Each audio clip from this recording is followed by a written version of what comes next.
Boa noite, Zinha. Boa noite a todos. Boa noite para você também, Alexandre. Boa noite, Bianca. Boa noite para você que está de casa. E o governo federal anunciou que vai reduzir o imposto para a importação de etanol até o final deste ano. A promessa é de que o valor na bomba caia em até 20 centavos. Essa é a promessa. Mas e a realidade, hein? O JC então conversou com um especialista em combustíveis para saber o real impacto da medida sobre o preço que a gente paga. Com a redução do imposto sobre a importação do etanol anunciado pelo governo federal, a expectativa do Ministério da Economia é de que haja uma redução de até 20 centavos no valor do litro para o consumidor final. De acordo com o anúncio, a União vai deixar de arrecadar cerca de R$ 1 bilhão com essa mudança. Mas esse especialista acredita que o consumidor não deve sentir uma diferença muito grande ao fim das contas. 20 centavos por litro seria cabível no caso de 100% do etanol anidro que fosse importado. Como não é importado, importados são apenas 2%, esse impacto ele não se faz notar nas bases em que foi anunciado a redução do imposto. Enquanto isso, nas bombas, o consumidor é atraído pelos valores mais baratos. O litro do etanol em Fortaleza está abaixo do valor médio da gasolina comum. De acordo com a pesquisa da Agência Nacional do Petróleo, o valor do litro do etanol na capital cearense é encontrado em média por R$ 5,93. Já a gasolina comum tem preço médio de R$ 7,48. Os valores variam de posto para posto e nem sempre o litro do combustível mais barato é o que mais compensa. O Celso escolheu abastecer hoje com etanol. Para ele, não há diferença no bolso nessa escolha. Que depende muito do carro que você está utilizando, do posto que você para, às vezes tem pouca diferença. A questão também de como você anda, se você anda um pouco mais rápido, um pouco mais devagar. Mas será mesmo que não tem diferença? Para o consumidor saber o que vale mais a pena abastecer com etanol ou gasolina comum, basta fazer uma continha bem simples na calculadora do celular mesmo. Primeiro coloca o valor do litro do etanol. Nesse posto aqui está custando R$ 5,99. E dividir pelo litro da gasolina comum, que aqui está custando R$ 7,49. O resultado dessa divisão tem que ser até 0,7 fechado para valer a pena abastecer com o etanol. Aqui no caso, o resultado dessa divisão deu 0,79. Ou seja, aqui está compensando mais abastecer com a gasolina, mesmo que o litro custe mais caro que o etanol. A explicação é o poder energético da gasolina, que é maior que o do etanol. Com uma menor quantidade de combustível, é possível percorrer mais quilômetros. O álcool, até 70% do valor da gasolina, ele é mais atrativo. Se passar de 70%, a opção melhor é gasolina. Mas nós acreditamos que o álcool hidratado vai ter um impacto extremamente positivo porque entra em época de safra. O Sandro nem precisa fazer contas. Pela experiência, ele já sabe o que compensa mais para ele. A gasolina, para mim, ela é mais durável. Tá entendendo? Rende mais, dá mais rendimento. Já o álcool, apesar do preço, ele não compensa porque ele se evapora mais rápido. Veja agora outros destaques da edição de hoje. Após prisão de médico em Oroz, mais mulheres vão à delegacia denunciar casos de abusos durante consultas. Em Canindé, o novo flagrante de importunação sexual na rua, em plena luz do dia. No Cariri, o hospital é condenado por morte de criança que teve um rim saudável retirado no lugar do órgão doente. E vereador de Assaré ensina a fazer gato de energia durante sessão da Câmara. Tem ainda o reajuste no preço dos medicamentos a partir de amanhã. O Jornal da Cidade desta quarta-feira já está no ar.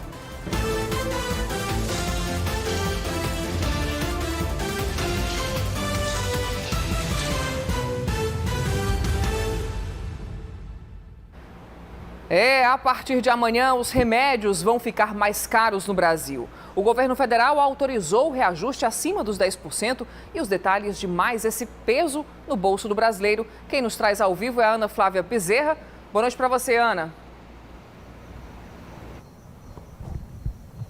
Oi, Bianca, boa noite a você, ao Alexandre e a todos que assistem ao JC. Pois é, mais reajuste aí para os brasileiros e essa novidade já chega aí coladinha com o mês de abril, porque já é logo, né, no início. E quem autorizou, Bianca, esse aumento, além do governo federal, foi a Câmara Reguladora do Mercado de Medicamentos, que disse que esse aumento ele foi avaliado aí, ele foi calculado baseado em vários fatores esses como produtividade e também como reajuste de preços. Disse ainda que esses 10% aí que foram calculados, ele diz respeito, inclusive, aos últimos meses, né, os últimos 12 meses de inflação no país. Ou seja, quem realmente vai sentir esse aumento quando for à farmácia amanhã, Bianca, serão aquelas pessoas, né, que precisam de medicamentos todos os dias, medicamentos regulares.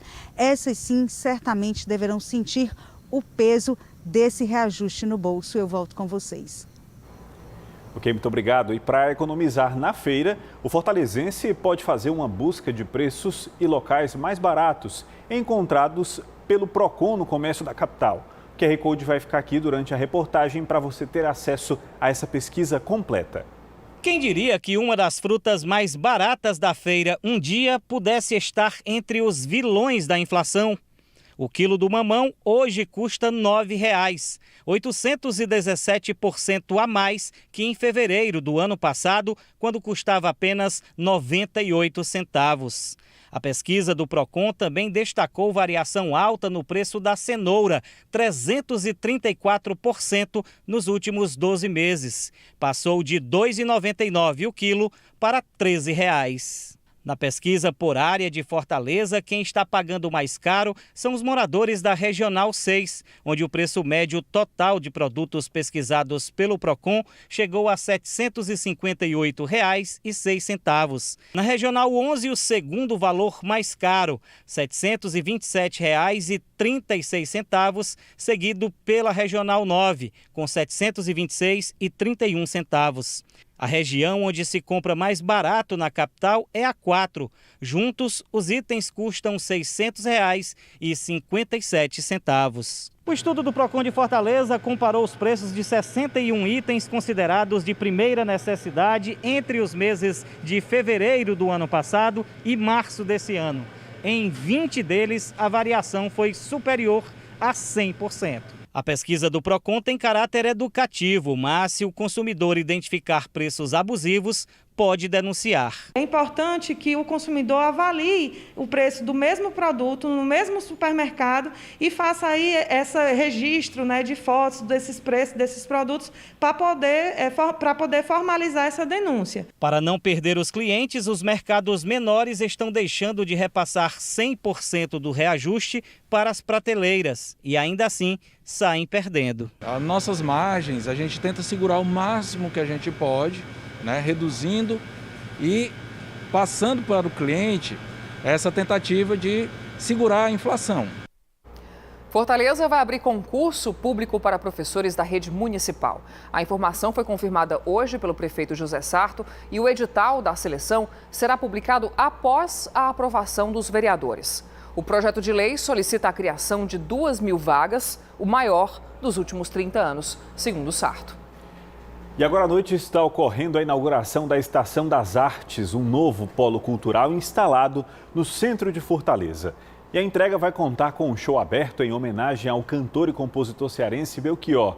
Ricardo Lima está lá ao vivo e vai mostrar para a gente como é que está o complexo e a expectativa para as apresentações, que começam daqui a pouco, né, Ricardo? Boa noite. Boa noite, Alexandre, boa noite a todos. Pois é, começa daqui a pouco, às 8 da noite. A movimentação por aqui, a gente já vai mostrar. É muito grande a expectativa, inclusive, para a chegada do governador do estado, Camilo Santana, da vice-governadora Isolda Sela e do secretário de Cultura do estado, Fabiano Piuba. A gente está mostrando aqui à frente do complexo, que ficou muito bonito, um ar de modernidade, preservando a arquitetura. Além disso, nós temos aqui na praça, onde funcionava a estação dos ferroviários, né, a estação João Felipe, onde ficava, inclusive, a manutenção das máquinas. Nós temos uma praça e temos aqui um show aqui com a água que sai do chão aqui da praça.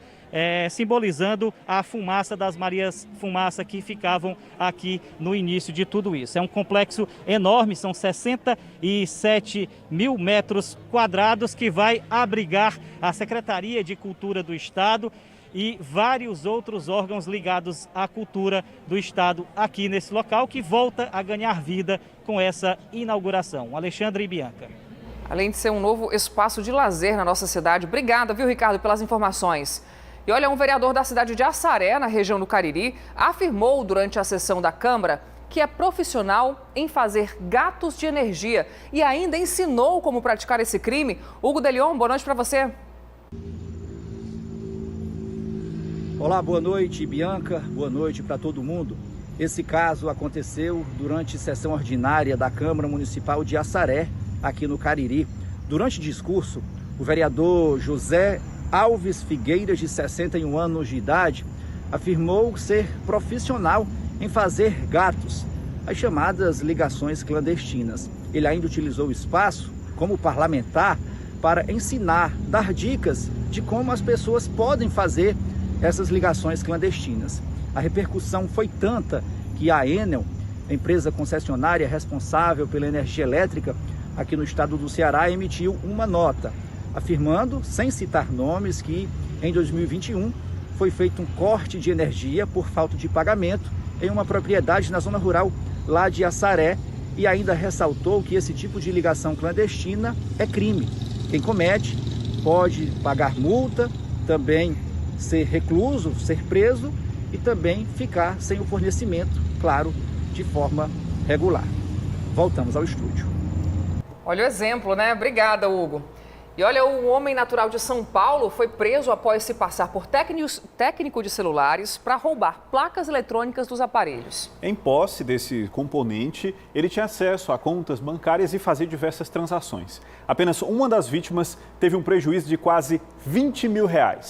Luiz Gustavo de Oliveira foi preso acusado de roubar placas eletrônicas de celulares deixadas para conserto em uma loja. Com os equipamentos, ele conseguia ter acesso a dados pessoais das vítimas. Segundo a polícia, o suspeito trabalhava há apenas 10 dias na assistência técnica especializada em iPhones. Nesse meio tempo, ele roubou pelo menos a placa de 2 aparelhos. De posse das informações contidas nas placas, várias operações bancárias foram feitas. A polícia acredita que só de operações Pix ele tenha conseguido aí pelo menos R$20 mil. Ele retirava a placa do celular, colocava outra no lugar para simular e levava a placa original daquele celular, levava para casa e colocava no celular e apagava a senha, criava uma senha nova nesse aparelho. Às vezes, eventualmente, a senha de abertura da tela era a mesma senha dos aplicativos bancários, e daí ele começava a fazer as operações fraudulentas, transferência de Pix. 2 boletins de ocorrência foram feitos por causa das movimentações bancárias fraudulentas. Essa não seria a primeira vez que o suspeito aplicava golpes aqui no Ceará. Ele abriu várias firmas, empresas virtuais aqui em Fortaleza, e recebia o dinheiro das compras e a vítima não recebia a mercadoria. Depois ele bloqueava. O suspeito foi autuado em flagrante por estelionato qualificado e também por receptação, já que ele estava com os aparelhos de 2 vítimas. É hora de futebol do JC. Gomes Farias comenta hoje sobre os momentos bem diferentes que vivem Ceará e Fortaleza em 2022. Enquanto o Leão só pensa na primeira partida da final da Copa do Nordeste, o vovô se prepara para a estreia na Sul-Americana. Fala, Farias.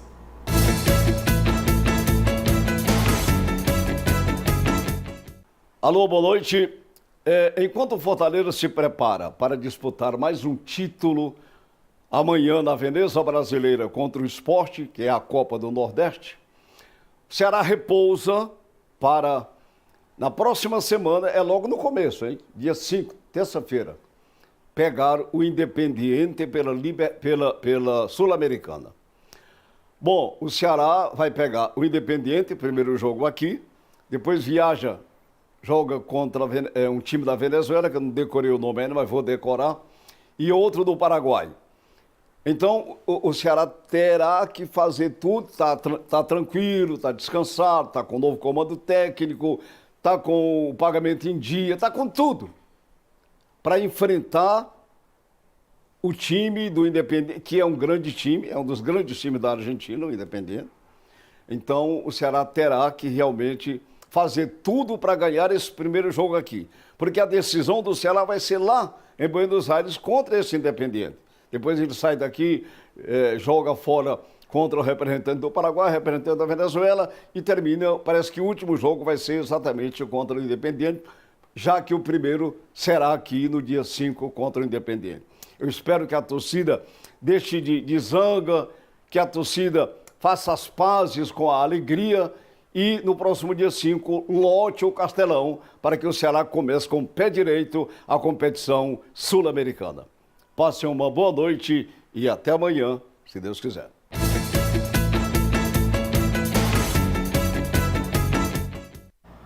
Ainda hoje, novas vítimas fazem acusações sobre médico preso por tentar estuprar uma paciente em Oroz. Já no próximo bloco, a condição dada pelo governador Camilo Santana para liberar o uso de máscaras em ambientes fechados.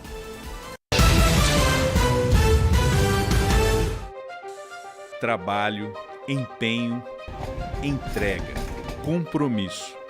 Sabe por que tudo isso é tão importante? Porque dá resultado. No dia a dia do Estado e principalmente na vida das pessoas. Nesses últimos tempos, enfrentamos tudo e superamos juntos. E o resultado disso a gente vê na educação, na saúde, na segurança, no emprego, no desenvolvimento nos 4 cantos do Ceará. Resultado de um trabalho que não para e que chega junto das pessoas quando elas mais precisam. Resultados que estão nos gestos, nos olhares, nas lutas e em todas as conquistas que seguimos alcançando. Porque juntos avançamos e o resultado são dias melhores para cada cearense. Governo do Ceará, trabalho que dá resultado. Na volta para casa, a gente te atualiza com as principais informações do dia. Política, economia, esporte e entrevistas exclusivas com a credibilidade do Grupo Cidade de Comunicação. Jornal da Cidade. Comigo, Bianca Saraiva, e agora também com Alexandre Medeiros. De segunda a sexta, às 7h15 da noite, na TV Cidade. Trabalho que dá conhecimento. Quando a escola da Maria Eduarda fechou por causa da pandemia, ela recebeu um tablet com acesso à internet para continuar aprendendo. A gente pode pesquisar e aprofundar em casa o que a gente aprende na escola. 347 mil alunos foram beneficiados e agora virou lei.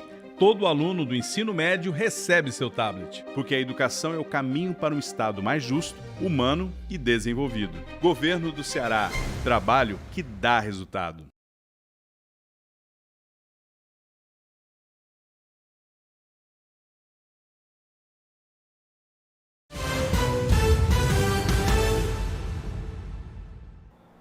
JC de volta com novidades sobre o caso do médico que foi preso em Oroz, no Vale do Jaguaribe, suspeito de tentar estuprar uma paciente durante um exame.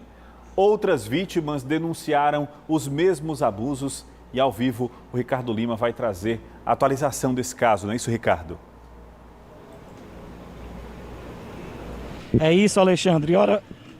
Foi só a história se espalhar, a notícia de que o médico havia sido preso, para encorajar outras vítimas a também procurar a delegacia para denunciar os abusos. E olha, Alexandre, esses casos vinham acontecendo há mais de 30 anos. Uma das vítimas relatou à polícia que sofreu abusos do mesmo médico em 1989. Nossa produção teve acesso ao depoimento de algumas delas, que disseram, inclusive, que após abusar das vítimas, o médico ainda as ameaçava. Inclusive, uma delas, a família inteira foi chamada e os pais foram ameaçados de que perderiam o emprego porque ele era bastante influente.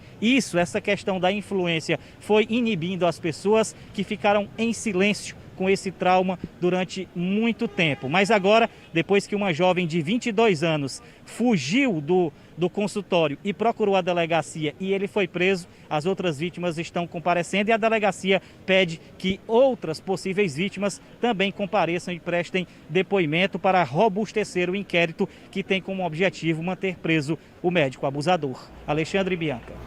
E a gente vai ficar aqui acompanhando esse caso bem de pertinho. Obrigada, viu, Ricardo, mais uma vez. Olha, uma denúncia de importunação sexual foi registrada dentro de um ônibus em Sobral, no norte do estado. O homem acabou detido após assediar uma passageira. Jonas Deisson tem mais informações. A Polícia Rodoviária Federal prendeu um homem por importunação sexual em um ônibus interestadual que fazia linha de Fortaleza para Belém do Pará. O caso ocorreu na BR-222, aqui em Sobral, onde os agentes da Polícia Rodoviária perceberam que um ônibus interestadual estacionou em frente ao posto de fiscalização. Foram informados pelo motorista que uma passageira estava muito nervosa e que afirmava ter sido vítima de importunação sexual durante a viagem. Logo em seguida, uma mulher de 35 anos desceu do ônibus, vindo ao encontro dos policiais pedindo ajuda, afirmando que um homem que estava sentado ao seu lado tinha tocado em suas pernas e, mesmo após ter sido repreendido por ela, continuou a insistir na ação. A vítima afirmou também que em alguns momentos esse homem chegou a se debruçar sobre ela. Duas pessoas que estavam próximas à vítima durante a viagem presenciaram a situação e se prontificaram a testemunhar contra o homem. De imediato, os policiais prenderam o envolvido, um homem de 35 anos, morador aqui da cidade de Sobral. Os envolvidos foram encaminhados à Delegacia de Polícia Civil 24 horas aqui na cidade de Sobral. Jonas Deisson para o Jornal da Cidade. Outro caso de importunação sexual, esse com imagem, foi registrado em Canindé, no Sertão Central. Um homem tentou tocar a parte íntima de uma jovem numa rua do centro e a câmera de segurança de um comércio flagrou. Ana Flávia vai trazer esse assunto para a gente agora e dizer se esse homem foi pelo menos identificado, Ana. Ainda não, viu, Bianca? Mas acredito que isso não deva demorar, porque com a divulgação dessas imagens e com a polícia do município na cola dele, certamente já ele deverá ser identificado, né? Localizado e identificado.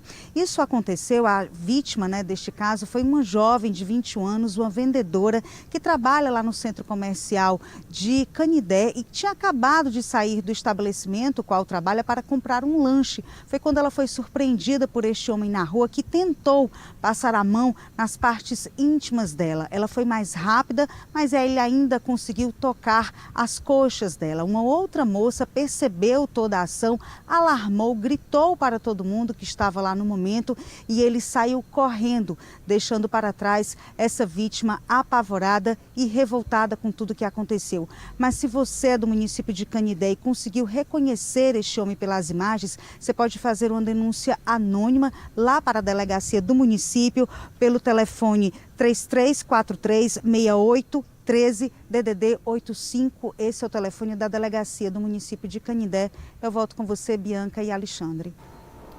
Obrigado, Ana Flávia. Em Fortaleza, uma mulher foi filmada agarrada ao capô de um carro em movimento próximo ao terminal da Messejana. Ela fez isso após flagrar o companheiro com outra mulher dentro do veículo. Pelo menos foi o que os próprios envolvidos contaram aos guardas municipais após serem abordados. Em outro trecho da gravação, ela parece tentar agredir quem estava no carro. Os agentes ajudaram a mediar o conflito. A briga de família e confusão terminou.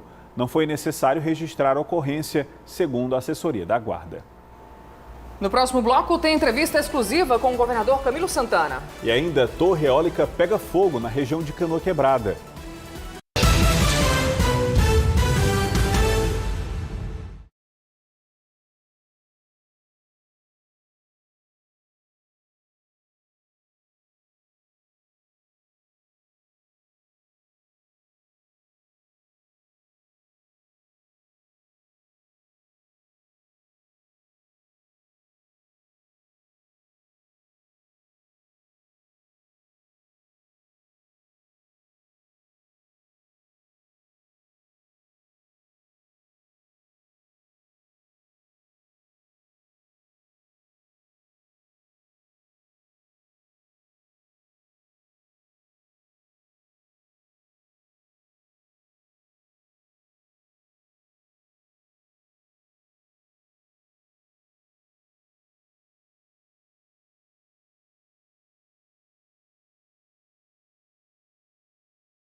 Vamos ver agora uma imagem impressionante. Uma torre de energia eólica do complexo de Aracati, no litoral leste do Ceará, pegou fogo. As chamas assustaram os moradores da praia de Canoa Quebrada. O fogo teve início na turbina do aerogerador, que tem cerca de 80 metros de altura, e o incêndio durou cerca de 2 horas. Não houve feridos, a torre não corre risco também de queda.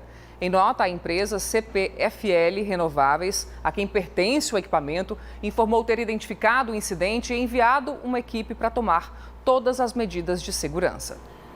Fortaleza vai começar a aplicar a 4ª dose da vacina contra a Covid nos idosos acima dos 80 anos a partir deste sábado. É preciso que a 3ª dose tenha sido tomada há pelo menos 4 meses. Segundo o prefeito José Sarto, cerca de 35 mil pessoas se enquadram nesse perfil para receber o novo reforço.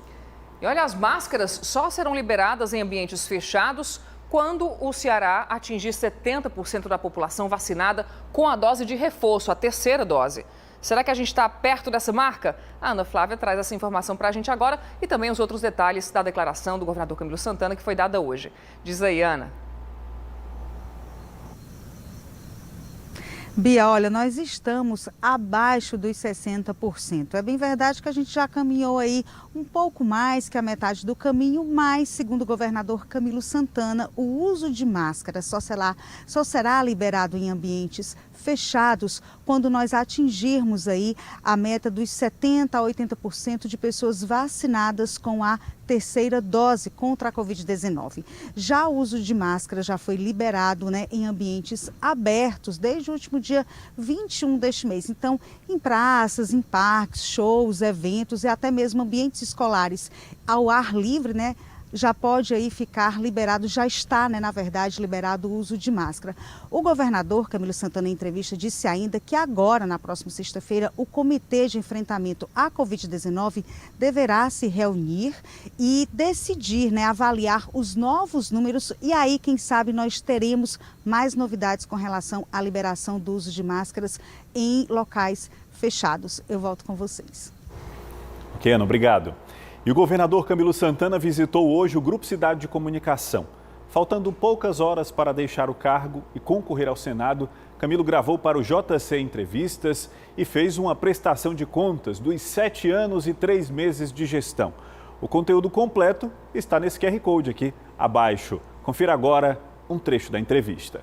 Como o senhor deixa as contas do nosso estado, afinal, isso é fundamental para que projetos sejam colocados em prática e novos projetos possam surgir. Essa, Alexandre, sempre foi uma das questões importantes que nós sempre prezamos ao longo desses 7 anos. É o equilíbrio fiscal do Estado. Isso, o que é que isso significa para a população? Significa que o Estado, para poder construir uma estrada, para fazer um hospital, uma UPA, fazer concurso público, precisa estar bem equilibrado. Existe uma lei de responsabilidade fiscal, que exige uma série de ações, de medidas para serem tomadas.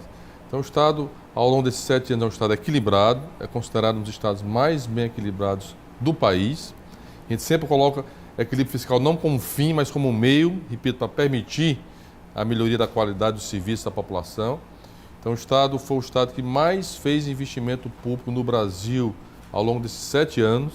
Isso significa que o Estado pôde realizar as obras, realizar as ações, Então, entrego o cargo à nossa vice-governadora, a Isolda Serra, uma extraordinária mulher, que tem me acompanhado há 7 anos e 3 meses, juntos, Uma mulher que discreta pelo papel de vice, mas que o povo cearense passará a conhecê-la melhor a partir de agora, mas que conhece bem a realidade do Ceará, conhece bem os projetos, todo o planejamento que o Estado fez e recebe o Estado numa situação fiscal boa, com todas as condições de continuar nossos projetos. Dentre dessas metas que o Estado estabeleceu para si mesmo, uma delas é a universalização das escolas de tempo integral.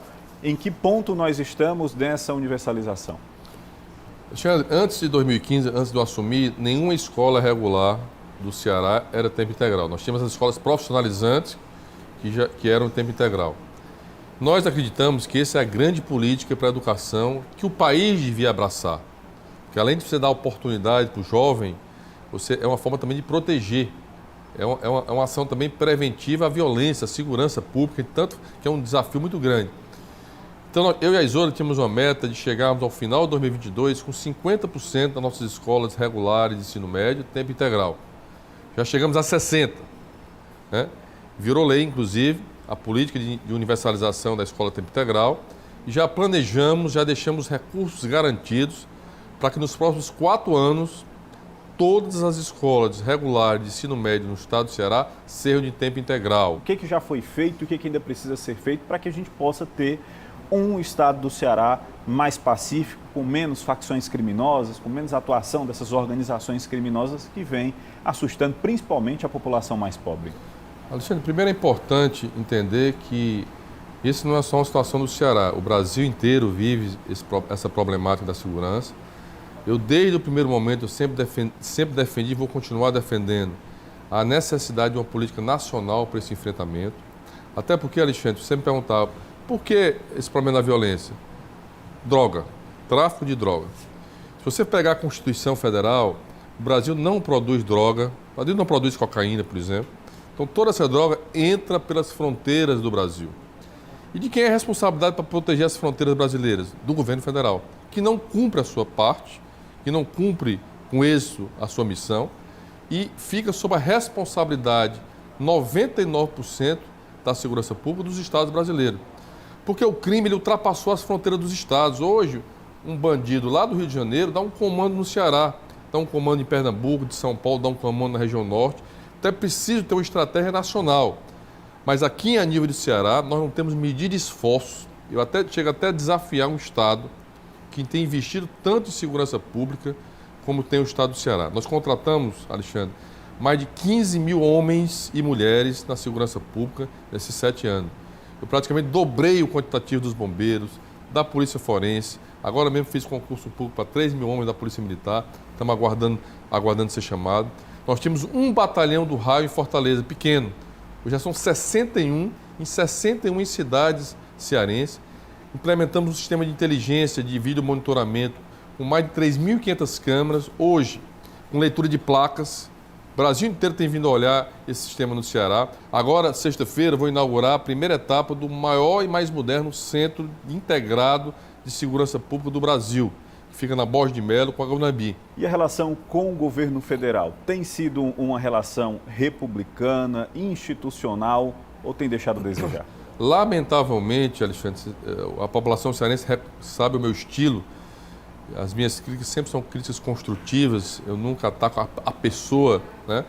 Mas há um desrespeito muito grande por parte do atual governo federal, do chamado federalismo. Nós vivemos num país, na República Federativa do Brasil, onde o presidente e os governadores mantêm uma relação de respeito institucional, porque o que está em jogo não é o presidente, não é o governador, o que está em jogo é a população, né? Então, é uma relação desrespeitosa por parte do governo federal. Nós nunca fomos chamados, nenhuma vez, por exemplo, nessa pandemia, nunca os governadores foram chamados para discutir qualquer ação, né? Ao contrário, nós tivemos muitas dificuldades nessa pandemia por faltar uma autoridade, a maior autoridade desse país, que é o presidente da República, né?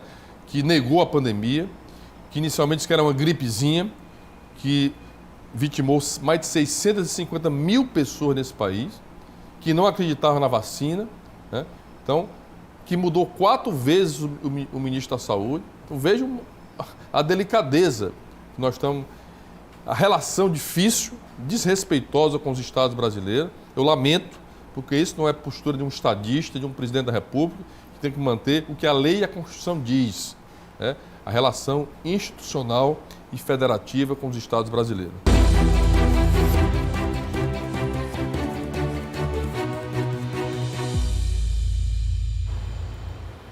Na volta do intervalo, ônibus que saiu de Juazeiro do Norte com destino a Brasília capota na Bahia. Em Barbalha, o hospital é condenado por morte de criança que teve rim saudável retirado no lugar de órgão doente. Trabalho que dá conhecimento. Quando a escola da Maria Eduarda fechou por causa da pandemia, ela recebeu um tablet com acesso à internet para continuar aprendendo. A gente pode pesquisar e aprofundar em casa o que a gente aprende na escola. 347 mil alunos foram beneficiados e agora virou lei. Todo aluno do ensino médio recebe seu tablet, porque a educação é o caminho para um Estado mais justo, humano e desenvolvido. Governo do Ceará. Trabalho que dá resultado.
Um hospital em Barbalha, no Cariri, foi condenado por ter retirado um rim saudável de uma criança em vez de um rim doente. A criança morreu. Hugo de Leon. O Hospital São Vicente de Paulo foi condenado pela retirada indevida de um rim de uma criança de apenas 1 ano e 10 meses de idade. Essa cirurgia aconteceu em 2018, mas a criança morreu agora recentemente, no último dia 18 de março. A pequena Elise dos Santos Dias tinha uma atrofia no rim esquerdo, mas foi feita a retirada do rim direito, que era saudável. Por meio de nota, a assessoria do Hospital São Vicente de Paulo lamentou o fato, também lamentou a morte da criança e afirmou que a sua assessoria jurídica deve recorrer da decisão em uma segunda instância. Nossa produção tentou contato, localizar o médico que fez a cirurgia, o Eleazar Araújo, mas ele não foi localizado. Voltamos ao estúdio. Um ônibus que saiu de Juazeiro do Norte na última segunda-feira com destino a Brasília capotou na Bahia. O acidente aconteceu na madrugada desta quarta-feira na BR-020, mais precisamente no município de Correntina. Segundo a Polícia Rodoviária Federal, o motorista perdeu o controle do ônibus ao cruzar o entroncamento da BR-349. O ônibus subiu um canteiro e tombou. 4 passageiros morreram e 20 ficaram feridos. Os feridos foram levados para hospitais nas cidades próximas e os agentes federais disseram desconhecer as causas que levaram o condutor do veículo a perder o controle dessa direção. O JC desta quarta-feira termina aqui. Para continuar bem informado, acesse o nosso portal de notícias gcmais.com.br. Agora você assiste ao Jornal da Record. Na sequência, mais um episódio especial da novela Reis. Boa noite. A gente encerra com imagens aéreas da Estação das Artes, inaugurada na noite desta quarta-feira. Para você, uma excelente noite e até amanhã. Tchau, tchau.